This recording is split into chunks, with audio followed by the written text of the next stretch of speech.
like this smaller group, and you can be able to share something that's been on your mind all week long probably, or just for the day. Yeah. But anyway. Yeah. Well, one of the outstanding backdrops, or what should I call it, things that stuck with me throughout the time of service.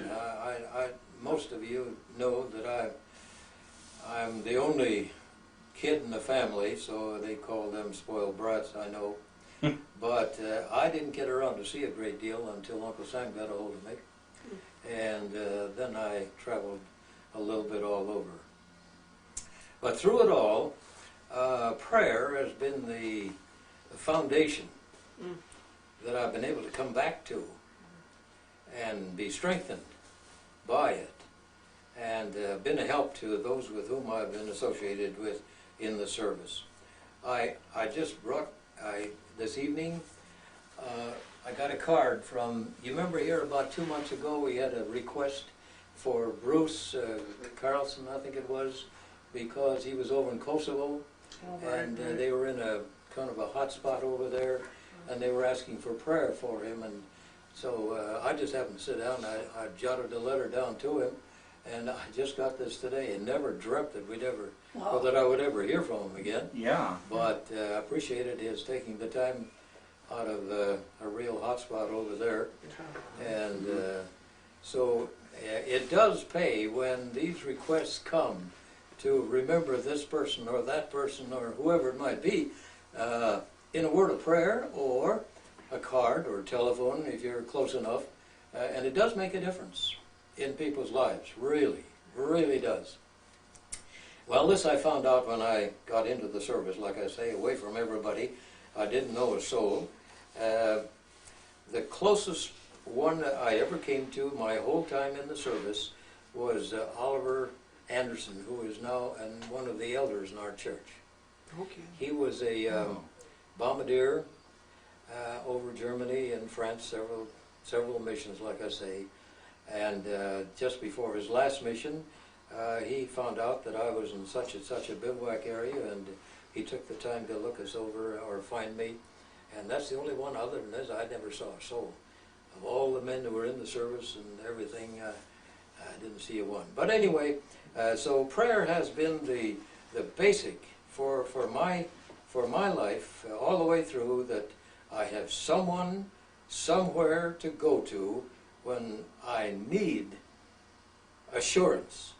Therefore, I love this hymn that's in our hymn book, Blessed Assurance, Jesus is mine. That just does things for me.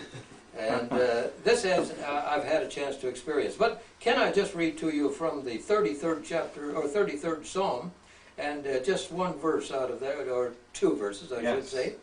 Let everyone in all the world, men, women, and children, fear the Lord and stand in awe of him. For when he but spoke, the world began. It appeared at his command, and with a breath he can scatter the plans of all nations who oppose him. But his own plan stands forever. His intentions are the same for every generation. Then going on down to the 18th and 19th verses, but the eyes of the Lord are watching over those who fear him. And boy, I mean, that promise came so many times that you just can't imagine. I'll never forget that as long as I live, I guess. But the eyes of the Lord are watching over those who fear him, who rely upon his steadfast love. He will keep them from death, even in times of famine. We depend upon the Lord alone to save us, but only he can help us. He protects us like a shield. No wonder we are happy in the Lord, for we are trusting him. We trust his holy name. Yes, the Lord, let your constant love surround us, for our hopes are in you alone. Now this is what I relied on as I went into the service. I was fortunate to go across the ocean on the Queen Mary, and I walked on that thing for 4 days and never did see the whole thing. Wow. Until 1994, and I was out in California, and it's docked out there. Right. And I went out there, and not just for that, but I saw it was there, and so I said to Mommy, "You've got to see this. I mean, this is something else." And then when I saw those big props underneath, you know, half as big as the room here, it's no wonder that thing went across the way we did. And we was constantly zigzagging all the way across because of the U-boats that were threatening, like I say. So I had the privilege of going, and it was 2 meals. You got a breakfast, and then, boy, you better turn right around after breakfast and get the line again so that you had something to have for dinner. Otherwise, you're out of luck. Oh, really? The whole 1st Infantry Division, of which I was a part, was on the Queen Mary going across. The whole division.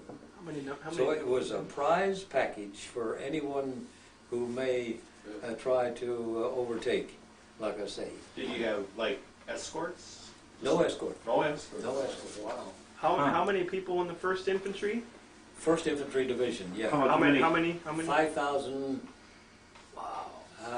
800 and some odd, something of that nature. And where did you come into port? We came in port in Scotland. Oh. Scotland. Huh. And these dear people, they met us out there, and they were waving, and they were holding the sheets up in the air and really giving us a welcome. And as soon as we got off of the boat, and we got into trains right away, and from the trains they put us on down to England, Tidworth, England, where we landed. It was an old British Army post, and we had these little iron stoves in the tents there, and after we had been there for a while, they reconditioned them and did a lot more work to them, like I say. But when we first came, I mean, usually there was 7, 8 in the tent, and one guy had to be keeping that stove going, otherwise it got pretty chilly.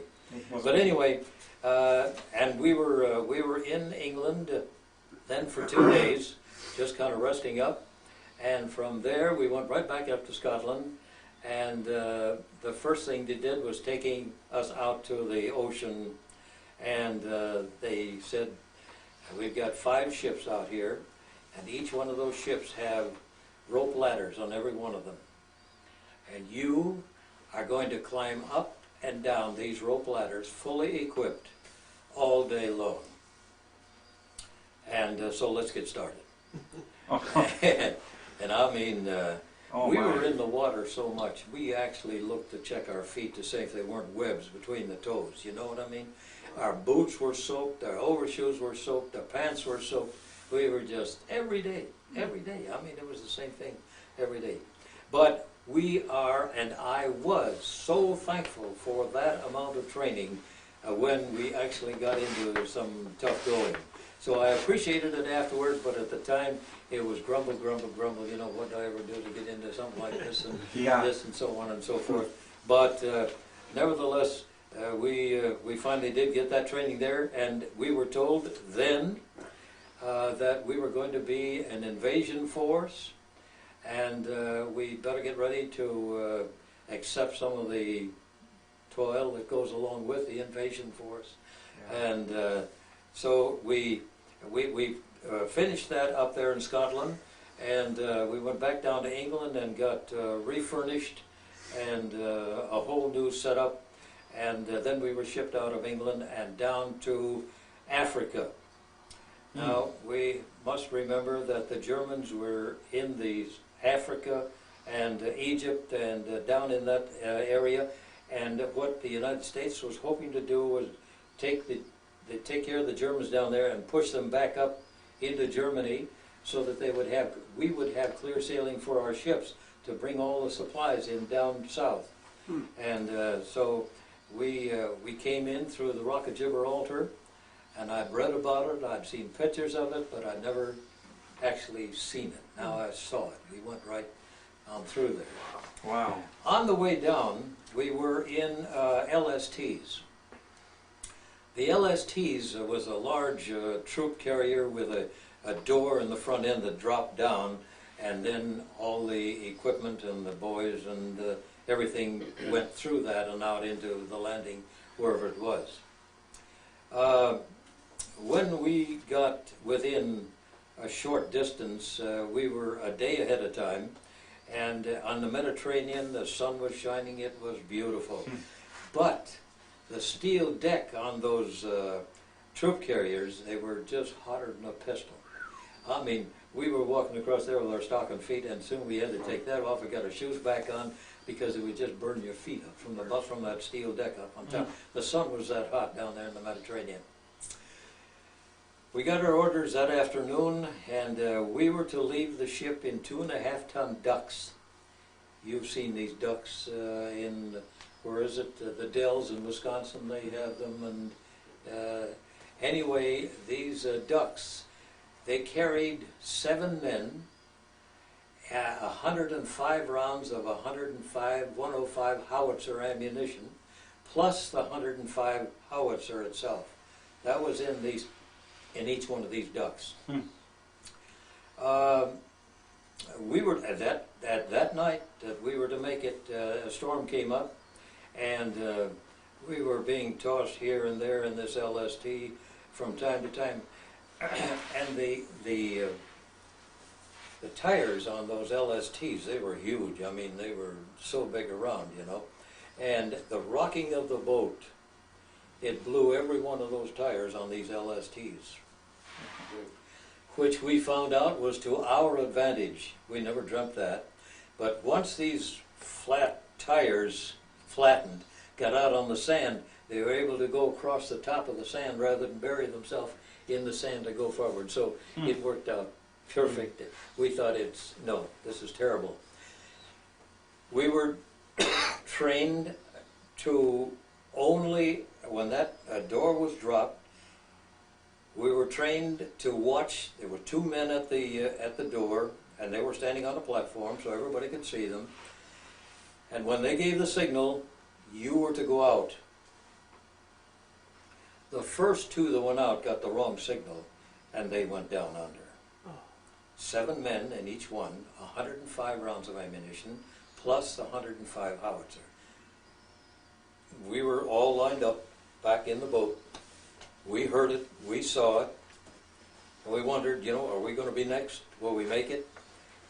However, the next bunch of us, we went down the ramp and came out on the water, and it was beautiful.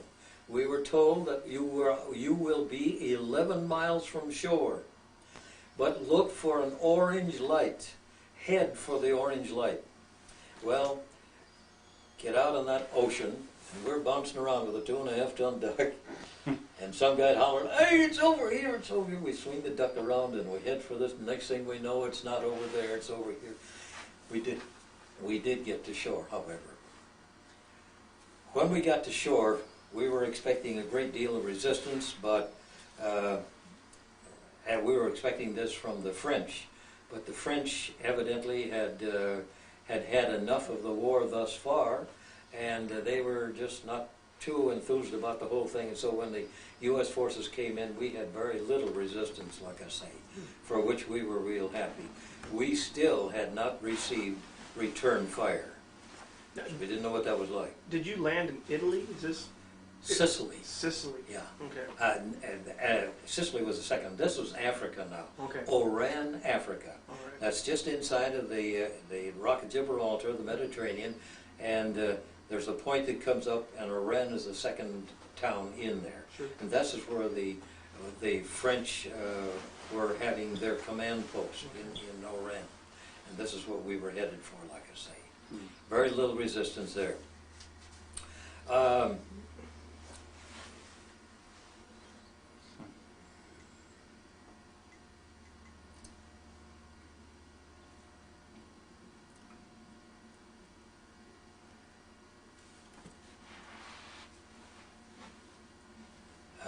Yes.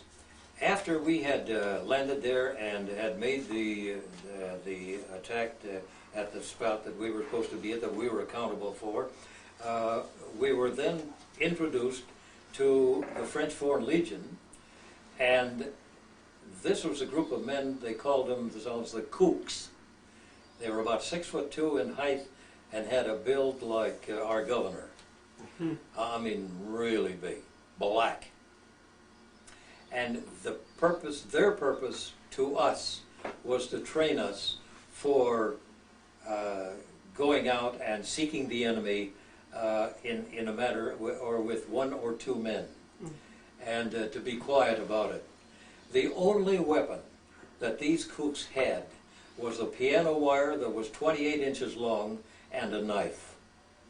And what these people did, they could sneak up behind you, and I mean, you were not aware of it. I shake when I think of it. Come up behind you, totally unaware of it, slip this piano around your neck, and the next thing you know, it's all over. And then what they did, they cut off the ears, and they put the ears on this 2-foot long wire, and the number of ears they had when they got back to their post was the biggest hero, of course, the one that had the most ears. And so we were told that you don't need the rifle, you don't need the carbine, all you need is a piano wire and a knife. Well, that was okay for a short period of time. But it was new to us, and when we actually, and they took us out at night. Now, we were in the desert, Sahara Desert, and the only thing that we could see was a shrub here or maybe a shrub over here, but outside that, no shrubbery at all. I mean, no big forest of any kind, just plain desert. If you, and when you stand guard, your turn to stand guard there, and you stood guard, and you know, next thing you know, you could make out somebody over here, and you said, you know, that thing wasn't there when I came out here, I know that for a fact, but you didn't dare shoot, and so you held back, and then when we least expected, these cooks would come up behind us, and they'd wrap that cold steel piano wire around your neck, and I mean your hair went right straight on in. I had a high knee the whole time I was in the service, so I didn't have to comb my hair of any kind, and I was tickled for that. But then these cooks would come up behind us, like I say, with these pianos, and just show how effective you can be. Wow. We were issued piano wires, each one got one, and we stored it in our bags for fear that we would have to use it sometime. But I never had to use it.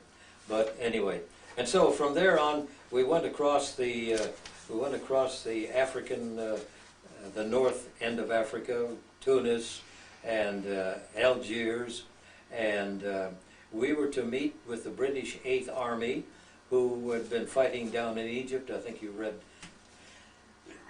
articles on that. And after we got through with this here, they sent us back to England.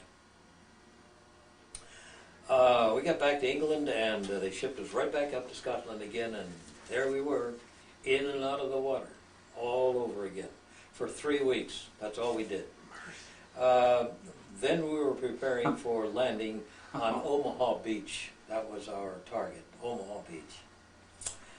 And we had seen pictures, but never realizing that some of those cliffs were as steep and as high as they were. The one that we came into was only 22 feet high. But the Rangers had been there before we got there and hung these ropes so that we'd get up. So we walked up those ropes and finally got into the flat ground country, and then made our way crawling on our backs, I mean our bellies, until we got what in France they had these hedgerows, they call them, or they had these stone fences, and we got behind those stone fences and those hedgerows, and we really felt pretty safe. But we were under constant fire all the way, every one of them. And in 1979 we had a chance, the wife and I, to go overseas, and we went back to this very spot in France, and I said to the wife, I said, well, that's the cliff that we came up on. Oh, no, she said, you can come up there. And I had a hard time convincing her. But, and then we climbed and made our way through the bushes and behind the hedgerows, like I say, in order to get to our destination that we were planning on accomplishing for that evening. When we get up to Scotland, they gave us a break in between the 3 weeks that we were there, and there were 12 of us that were chosen, and we were sent to a Scottish Highlander who was quite prominent in the Scottish Rites and the Scotland itself, Inverary, Scotland. And they took us into their home, the 12 of us. We each went into a different home. And the home that I went into was a Scottish family. They had 2 boys. They had both been killed. And this was their way of showing hospitality to the American forces who came over there. And they took us and showed us everything. I mean, gave us good meals, entertainment of every kind. And then the only thing they required of us is that we take a picture in their kilts. I never realized how heavy them skirts were. You know, you always wonder if the skirts get underneath them things and lift them up. No way. It would take a hurricane to get that. Is that right? They were really heavy, really heavy.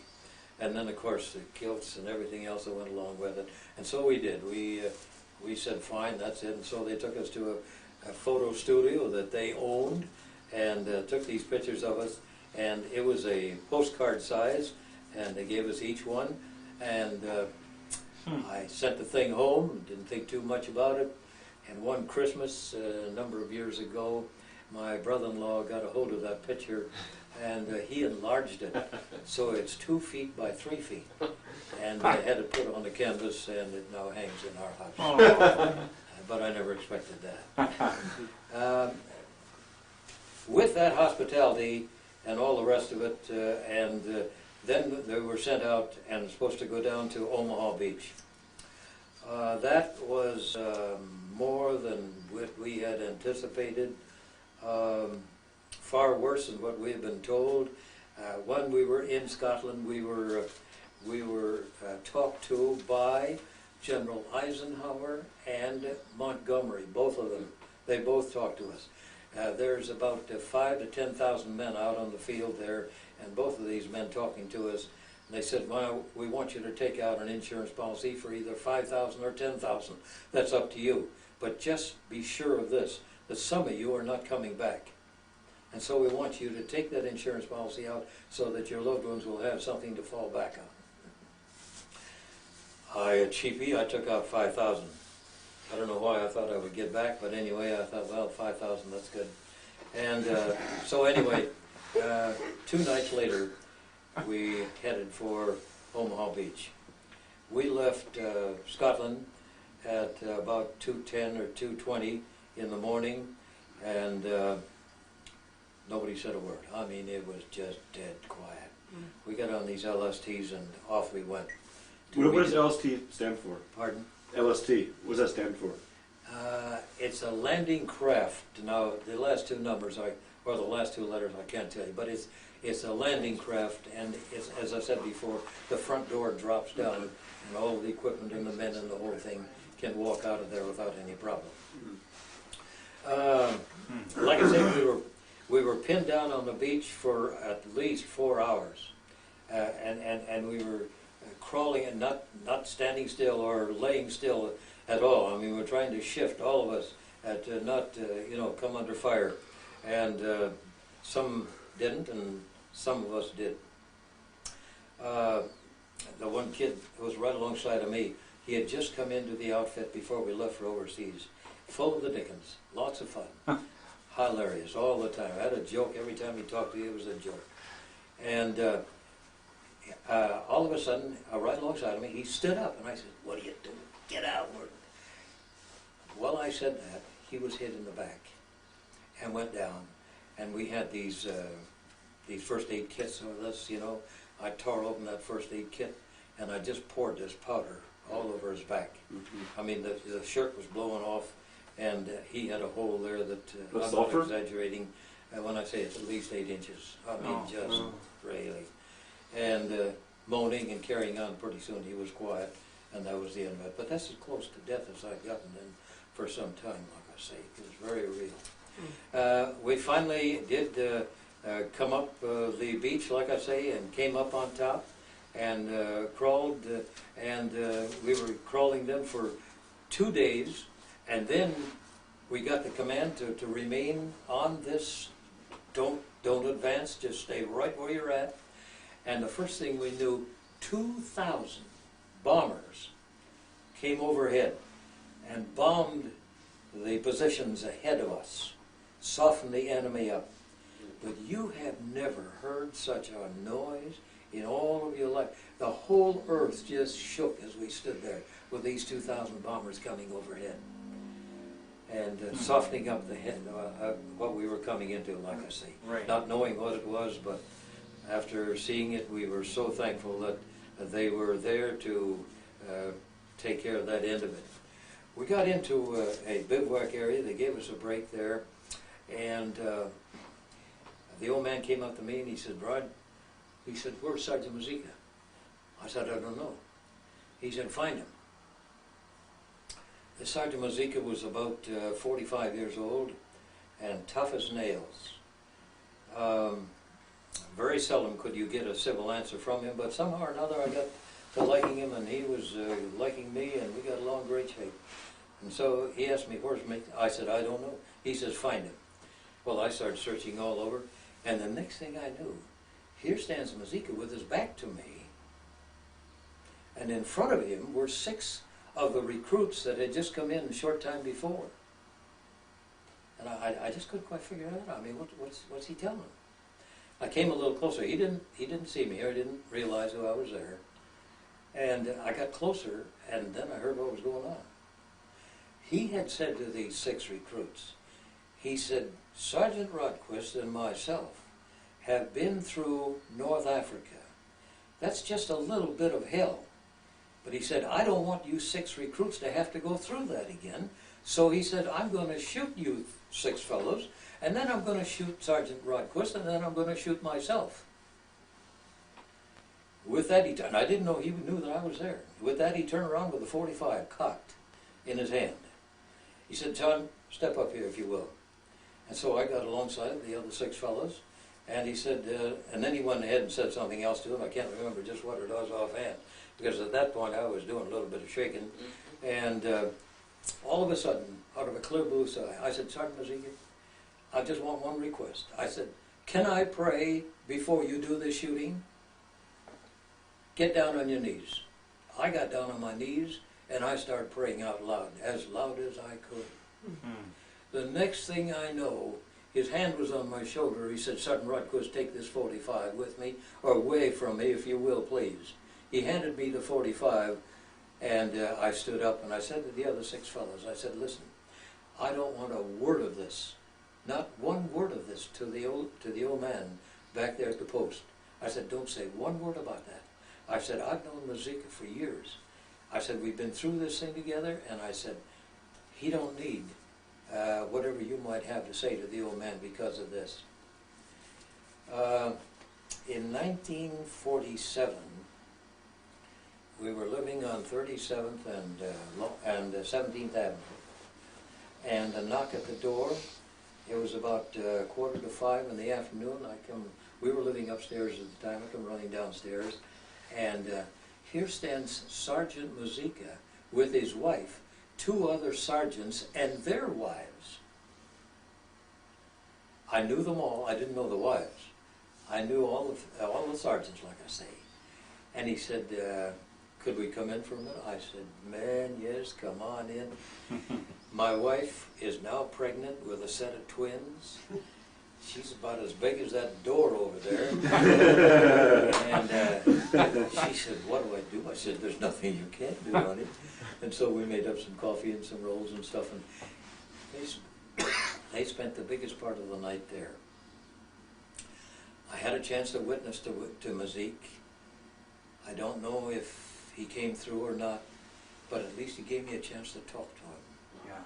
And a chance to witness when I prayed for the 6 fellows, and as we were sitting, I really figured I might start to pray, but he'll get all nervous and he'll shoot us, and that'll be the end of it, and I'll be on the way to glory.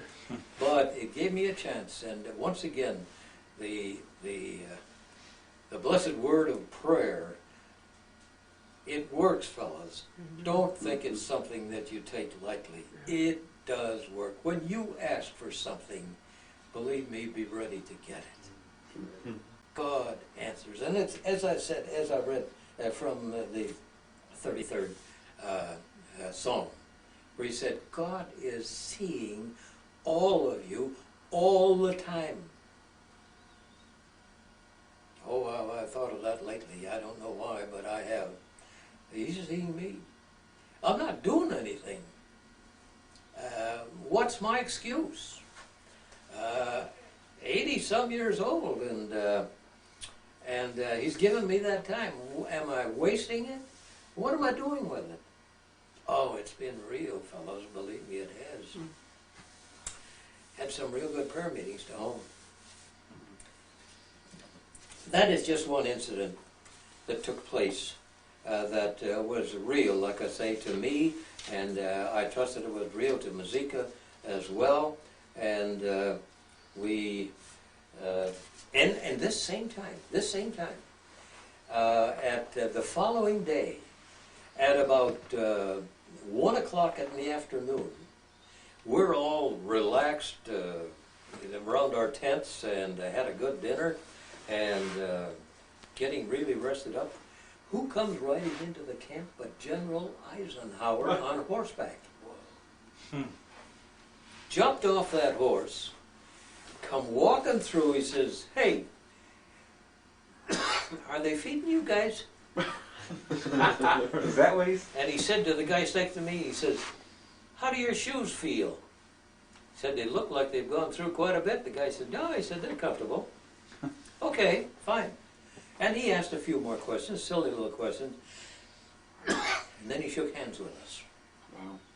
Every one of us took the time to shake hands with every guy there. You know the thing that went through my mind? I'm going to be shaking hands with the Lord one of these days. Wow. And it'll be a lot more thrilling than General Eisenhower. Yeah. We didn't wash our hands that evening. We had a chance to, but we didn't. I wrote a letter home to my dear wife. She wasn't my wife yet.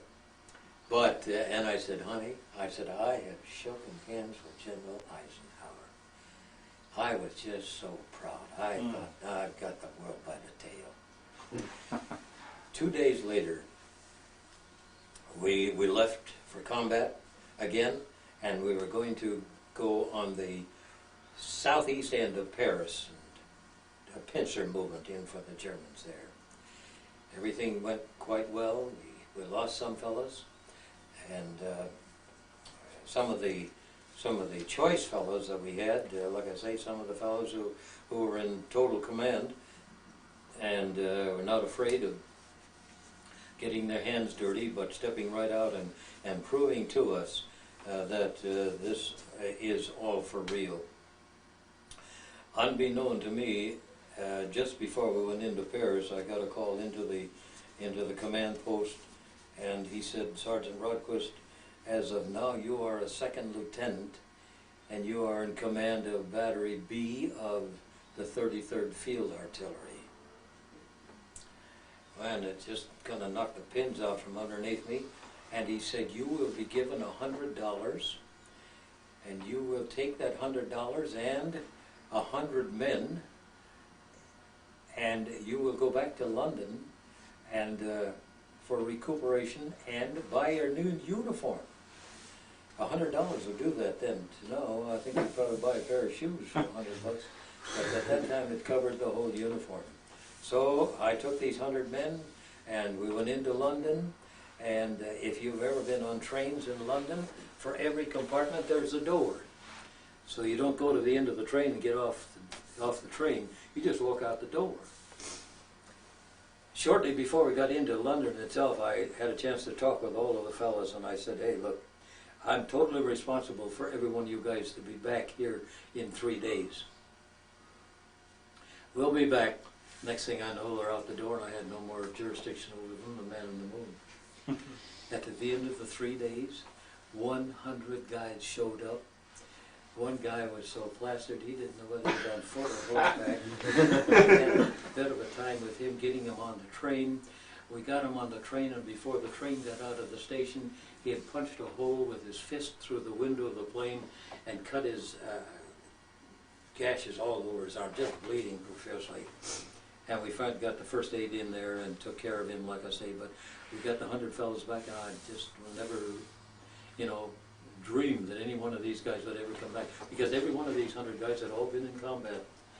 And now after this 3 days, they were going back to combat again. But every one of them showed up, which proved to me that I don't mind fighting with these guys, because they know what it's like, and they're going back in spite of it.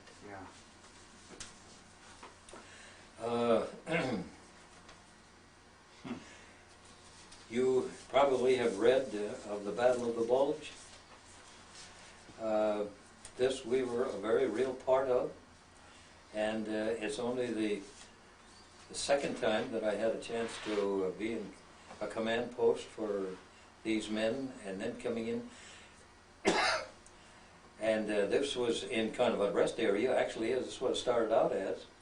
And all of a sudden, at 2 o'clock that next morning, we were aroused and said that the Germans have completely surrounded us. Rodquist, this is your mission. So-and-so, this is your mission. So-and-so, this is your mission. And we took off.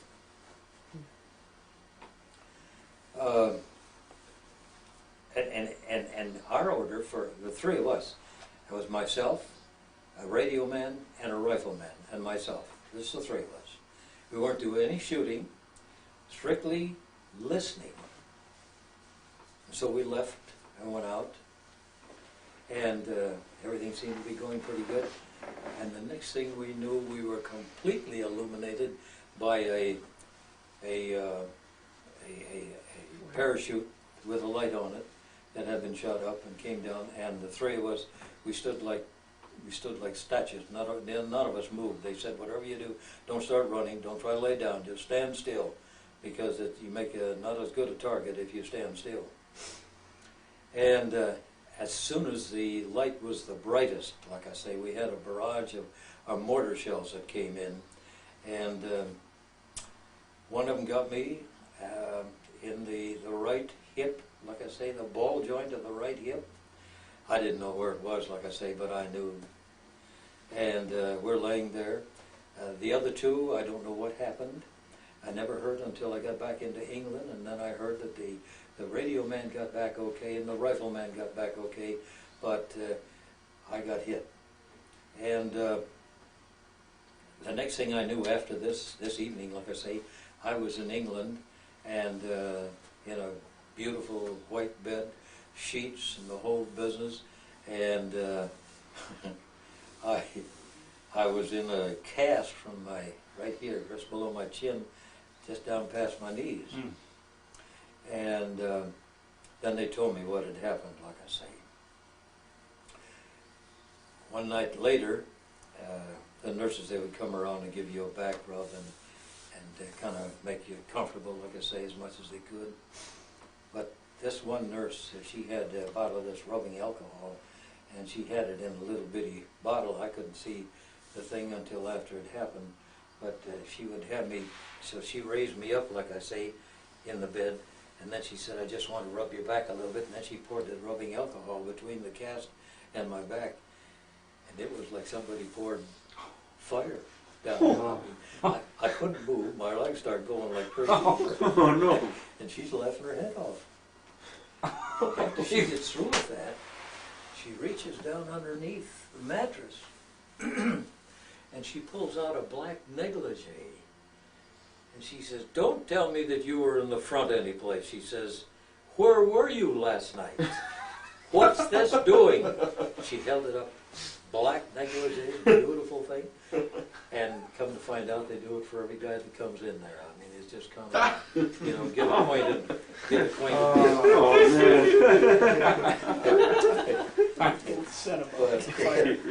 But anyway. Someone's pouring fire down your back. However, I come back here to the States and have had 2 x-rays taken of that hip, and the doctor says, man alive, he said they did a fabulous job. He said that if everything's okay, he said, did you, you know, when you got back here to the States, they had 2 lines at Fort Camp McCoy, Wisconsin, They had two lines you could get into. This line here if you wanted to be discharged, this line here if you wanted to get a reward or money for your wound or whatever your disability became. And this line here was the longest, and this line here to get discharged right away was the shortest, and I took that one. So I got discharged right away quick, when I should have stayed in the other line and gotten a little compensation for my hip. But I don't deserve it because I've never had any problem with it. It's just been real fortunate, like I say.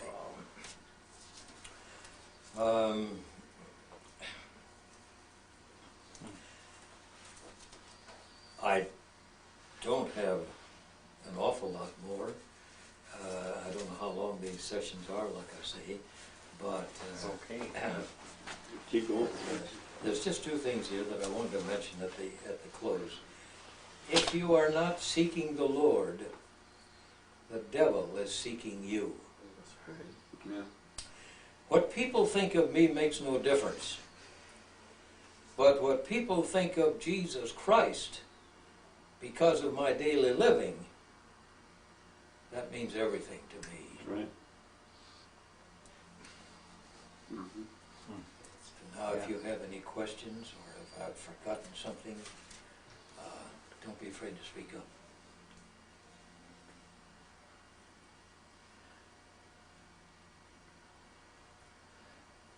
Well, for not having ever, I'm so much younger than you are. I've never been through a war personally, out anywhere. But I couldn't imagine being in someone's shoes like your own and not having the Lord to pray to. I don't know what those fellows would have done who didn't have faith. They were just there, I guess, on a limb. Because You know what you heard? The hell of it. that was probably it.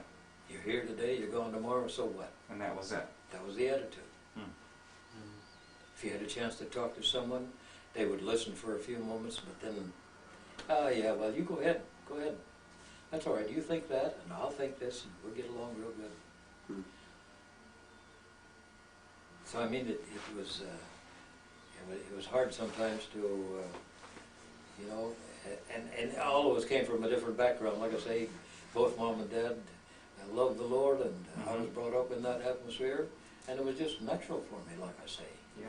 But, and you're probably asking, when did I actually give my heart to the Lord? And it was in Old Elam, and we had a bunch of revival meetings there, and Reverend, I think Johnson was the guy's name. He was from Covenant headquarters, and he gave the invitation, and there were four of us fellows sitting together, kind of in the back row, and I hadn't been too enthused about going that night, but the folks says, I really think you should go. I really think you should go. We had, I went to Central High School, and South High was our best competitor and the roughest competitor that we had, and we had lost by just 3 points. So I was down. I mean, I thought, no, I go to church, I can't hack that tonight. Dad said, I think you ought to go. Okay, fine. So I went, and there were 3 other fellows that we associated with, and so the 4 of us sat down, close to coming back. We heard the sermon, it was excellent. He gave the invitation, and none of us moved. None of us moved. All of a sudden, I couldn't take it anymore, and so I got up, walked down to the front. And I looked around to see if there's anybody else there, and nobody that I knew. So I walked back to these 3 guys, and I said, hey, don't you think you ought to come? 2 of them came. 2 of them came. And we were just thrilled. On the way home, I lived just over by Powderhorn Park. We could walk from our house to the church without any problem. And this kid that I was along with, he was doing a lot of smoking. And we got about halfway home, and in the bushes there, all of a sudden I see his hand went down into his shirt. He flicked the pack off into the bushes, and I said, what are you doing? Oh, he says, I just cut this whole thing out. He said, I've accepted the Lord, and he don't want any part of that, so I don't want any part of it, so I'm going to get rid of it. He was going to quit smoking. He did real well for a while, but then he started it again. Some years later, he quit altogether, and he was chairman of our church for 3 years.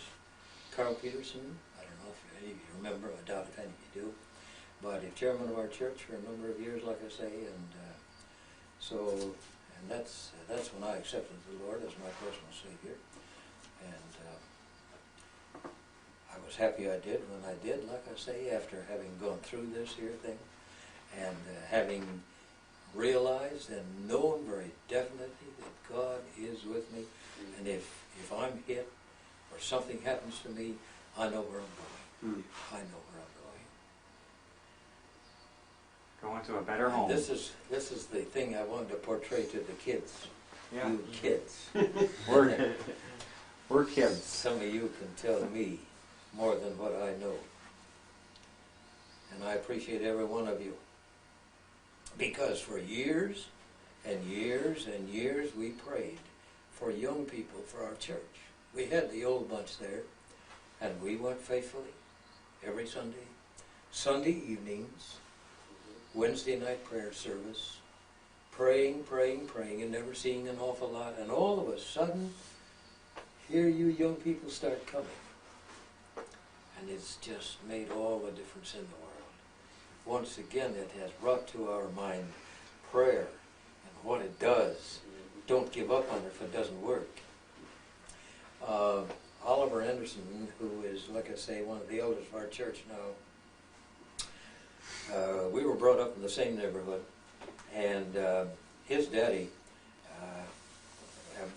Oliver had two brothers, an older brother and a younger brother, and the older brother had nothing to do with church.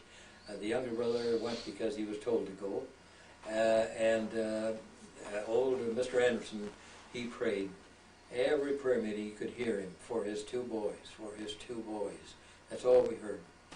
He passed away and never dreamt that his two boys had known the Lord.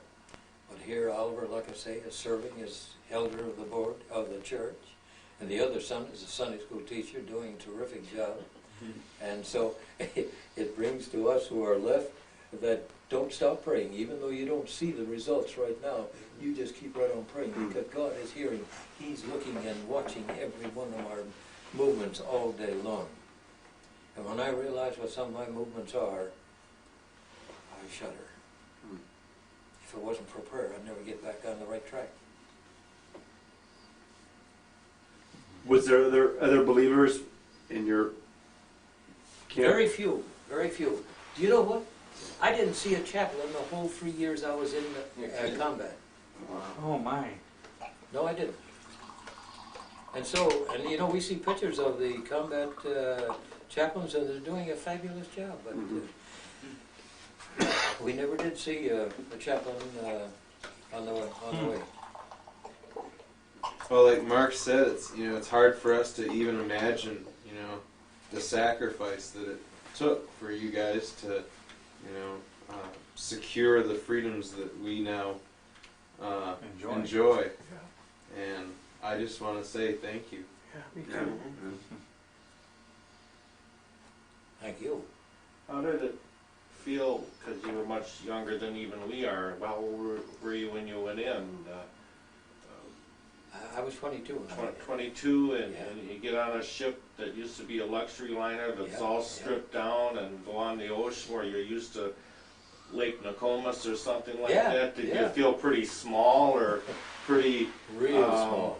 I just can't imagine it. I just can't imagine going from small suburbia here, Minneapolis, and all of a sudden you're on this great ship, and with... And you know, we were told when we boarded the Queen Mary, and this was, I think we went on at 11 o'clock in the evening, and we were told to yell and scream, make all the noise that we possibly could, all the way up the gangplank till we got in the boat. To show to the public that we were enthusiastic about where we were going.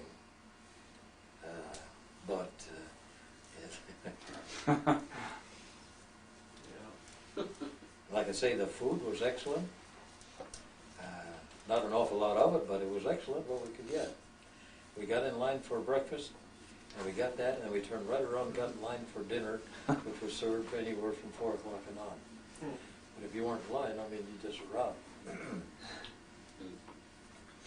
So were you based in Fort McCoy then?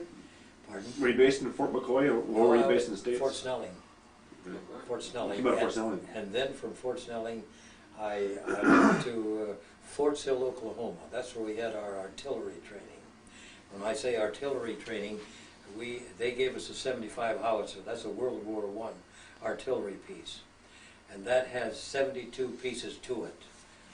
To a 75 howitzer, that has 72 pieces to it. And we were to take every one of those pieces apart, put them back together again in a totally black room. We didn't walk out of that thing until we could do this sort of thing. Some fellows, it took a week before they could get that taken care of. And the reason for these 75 was when we were, for the initial landing, we couldn't have any big howitzers or anything else to carry along with us. If the trucks couldn't get in, we got in with the 75 on our back, parts of the 75 on our back. And so we could crawl up these rope ladders or come on up the beach with these things strapped to our back and assemble the thing, and it would be a 75 howitzer, like I say. When we made the landing in Sicily, they gave us each one of the gun sections. They gave us each a cube of TNT. I'd never had a piece of TNT in my life. I didn't know what it was until I saw it in the palm of my hand. A 1-inch cube of TNT. Then they told us what it could do. They said, now you're going to get a chance to try this out, because in Sicily it's just nothing but rock. I mean, there's any very, very little dirt there. It's all rock. And here we come in here with these 105 howitzers, and right up on top, which is a big target for anybody, and we were to take this TNT, drill a hole 3/4 of an inch to 1.25 inches in diameter into this solid rock, as far as we could possibly go, then drop this TNT in there and then scatter. And that made a hole 8 by 10, 4 feet deep. Wow. And we got our howitzers down in that, so it was down below the surface, you know. And then we fired from there, like I say. 1 ounce? It's the first time I ever saw spaghetti in my life. My folks were Swedish, and you know, anything Italian, we didn't know anything about it. Only white sauce. Potatoes, sausage, and bread and butter, and that was about it. So that hole was made by 1 ounce of TNT? 1 TNT, one. Wow. 1-inch cube. It seems impossible, but that's rock, solid rock. I mean, there was no way in the world we could do it otherwise, like I say. And after a few days there on the island of Sicily, I saw spaghetti for the first time. And you know what it was? It was a broomstick held across the only opening in the house. And his spaghetti hung over that broomstick and down to the ground. And every once in a while a pig come running out, or a chicken would come running out, or a goat would come running out from underneath that. And this was my introduction to spaghetti. I had lost taste for it for a long, long time, but I love it now. But there I saw the spaghetti and how they made it, like I say. They didn't make it by putting it, but they were hanging it up there to dry. The people were kind of friendly. We were told that don't trust a kid, don't trust anybody.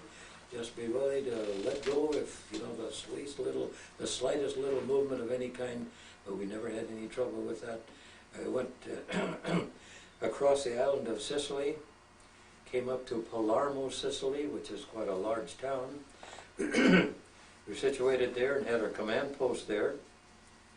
And from there, we were sent to the very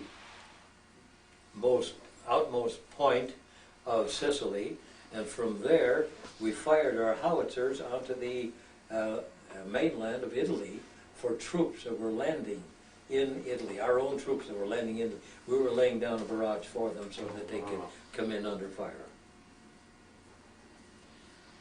And then, like I say, from there we were pulled back and sent back out to England and do more training up there, like I say. And but it was train all the time. But you know, you knew what to do every second. You didn't have to somebody tell you grab a hold of this or grab a hold of that. He did it automatically. Period. My stepdad, he was in World War II, Oh, was he? and he built bridges in France. Oh, He said it was cold when he was there. cold? Yeah, Yeah. yeah. You know what we got for uniforms? White sheets. Yeah. There's a hole in the top and 2 holes on the side. We had these white sheets on all the time. It did help for camouflage, like I say. It was the deepest we had was about 18 inches of snow. But you know, you come to dig a foxhole, and of course the ground is frozen, and you shove the snow to one side to try to get down underneath the level, and it worked out okay. But yes, it was cold. That's right. And when that started to melt, Oh. I don't know what hell is like, but they tell me that it's this, a little of that mud was like hell. I mean, our trucks were buried, our tanks were buried, everything we had of equipment of any kind is just down in this mud, slush and mud and what have you, like I say. Sounds like you spent a lot of time being wet. Yes, Like yes, when we you were did. going up those cargo nets. Sounds Yeah. like you probably never dried out sometimes. You had to do it every day. When we were training in Scotland, going up and down these rope ladders, you know, we all had these dog tags attached to us. And we didn't go from dry land to the boat. We went from dry land into a landing craft, and from that landing craft, we were to get on this ship with the rope ladders. But that water was all the time, and this little boat was going up and down all the time. So you had to gauge yourself to get the hold of the right ladder so that you didn't become between that landing boat and the big boat. Oh. Because you just automatically, you know, there's many, many, many who just never got up the ladder. Never got up the ladder. Well, in my haste grabbing a hold of that thing, I lost my dog tags. I was so close up to that thing, they just brushed them right off my chest. And I wrote a letter home and I said, Dad, if you ever get a letter with some dog tags in it, don't think I'm dead, I'm still alive, but this happened, and that's the reason I was reissued some later. But at the time, I was so close to that, because in no way was I going to get between the boat and that landing craft, the way that thing was going up and down in order to make the landing. What kind of food did you have in the field? In the field, we had canned rations. You know what? Speaking of canned rations, 3 weeks ago, I went downstairs, No. and then we got an old freezer down there. And I remember Mom sent me down for something, to look for something, and I went down. I opened up the freezer door, and I looked in there, and I couldn't find what it was. And all of a sudden, I hit this thing way in the back, and it's kind of a tin can. I thought, what in the world is this? I pulled that thing out, and it's a seed ration can that I had had with me from World War II. This is now over 50 years old. It had never been opened. You know, the thing that was as important as our dog tags was the can openers that they had. Mhm. I don't know if you've ever seen them. I should They're take just one. little Yeah. things. Yeah, right. I mean, they were really, really something special, I'll tell you. And this, what was I talking about? The sea ration in the freezer. Seed rations. This can in the freezer. I said to Mom, I let out a beller. Listen, what's the matter? What's the matter? What's the matter? I said, I've got a seed ration can. Oh yeah, she said, I forgot to tell you about that. Bring it up. So I brought it upstairs, and I've still got that can opener attached to the dog tags chain. And so I got that can opener out, and I said to Mom, I said, this is the way we opened up our cans. And in the can was 4 wafers, quite hard, a 1-inch cube of chocolate, and then it was a so-called butter, but it wasn't. It was like It was more like lard, if you know what I'm trying to say, Yeah. in a little square container. But that was all in that seed ration can. And, you know, I just couldn't imagine having that can some 50 some odd years ago. Wow. And, but these were very, very handy. And you say, what else was in those cans? They had wieners, they had spaghetti, they had hardtack, they had chocolate bars. I mean, solid chocolate. And now, of course, the rations they have now are deluxe dinners. What they have now in those seed rations, they are beautiful. I had a chance to see one and to taste it, and it was excellent. It was these little short wieners and pork and beans all together in a can. And boy, I'll tell you, that was a real treat. Of course, that's now. I didn't have it then. But how do we heat those cans? If we were anywhere near the vehicle, we would open up the hood, set this thing on the block, and rub that thing up a little bit, you know, and not only that, and when you people were having to ration gasoline, we just cut a hole in the ground and poured a 50-pound can of gas in that thing, and like we had fire like you wouldn't believe, you know, and it lasted for quite some time, enough to get our cans heated up, and it worked okay. Well, you dear people were having to ration gasoline, and we were just kind of dousing it down there. Another thing, listen, I'm taking too much time. No. Oh, no, we're We got